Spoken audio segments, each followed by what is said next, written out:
స్థానిక ఆర్యాపురం శ్రీకృష్ణ చైతన్య మిషన్ ఆశ్రమం శ్రీ గౌరాంగ రాధాకృష్ణ మందిరంలో శ్రీకృష్ణ జన్మాష్టమి వేడుకలు ఆశ్రమ వ్యవస్థాపకులు శ్రీల త్రిదండి స్వామి భక్తి వైభవ పూరి గోస్వామి మహారాజ్, శ్రీల ఆచార్యదేవ శ్రీ త్రిదండి స్వామి భక్తి కమల గోవింద గోస్వామి మహారాజ్ ఆశీస్సులతో ఘనంగా జరుగుతున్నాయి. ఇందులో భాగంగా శ్రీకృష్ణాష్టమి సందర్భంగా శ్రీ త్రిదండి స్వామి భక్తి కంకణ బన మహారాజ్ సోమవారం ఉదయం 4:30కు మంగళహారతితో మొదలుపెట్టి తులసి ప్రదక్షిణ, నగర సంకీర్తన, గోపూజ, హరినామ సంకీర్తన తదితర కార్యక్రమాలు నిర్వహించినట్లు ఆశ్రమం ఇన్ఛార్జ్ శ్రీపాద హరిదాస్ బ్రహ్మచారి తెలిపారు. భక్తులు భారీ ఎత్తున తరలివచ్చి స్వామివారిని దర్శించుకుని తీర్థ ప్రసాదాలు స్వీకరించారు. చిన్నారులు కృష్ణుడు, గోపికల వేషధారణలతో ఆలయం వద్ద సందడి చేశారు. గోకుల్ టీవీఎస్ అధినేత నారా వివి సత్యనారాయణ, ఎస్బీ మోటార్స్ అధినేత ఎం రంగప్రసాద్, నిమ్మలపూడి గోవింద్, పలువురు భక్తులు పాల్గొన్నారు.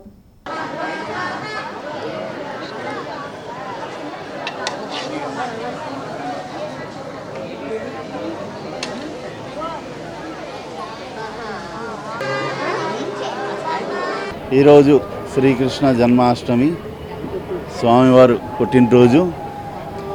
ఈరోజు ఉదయం కార్యక్రమం తెల్లవారుజామున 5 గంటలకి మంగళహారతి, నగర సంకీర్తన జరిగింది.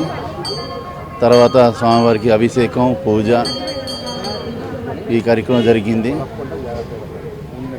ఇప్పుడు భక్తులందరూ వచ్చి స్వామివారికి దర్శనం చేసుకుంటూ వెళ్తున్నారు. ఆ విధంగా ప్రసాద వితరణం కూడా జరుగుతుంది. సాయంత్రం 6 గంటలకి చిన్నారుల చేత వేషధరణ పోటీ 6 గంటలకి, తర్వాత హరినామ సంకీర్తనం జరుగుతుంది. 7 గంటలకి ఆదిరెడ్డి వాసు గారి చేత ఉట్టి కొట్టే కార్యక్రమం ప్రారంభమవుతుంది.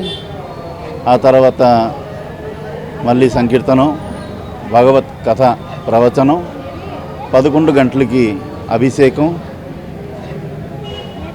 12 గంటలకి హారతి, సంకీర్తనం, ప్రసాద వితరణ జరుగుతుంది. 50 మంది భక్తులు అందరూ వచ్చి ఈ కార్యక్రమంలో పాల్గొవలసిందిగా కోరుతున్నాము.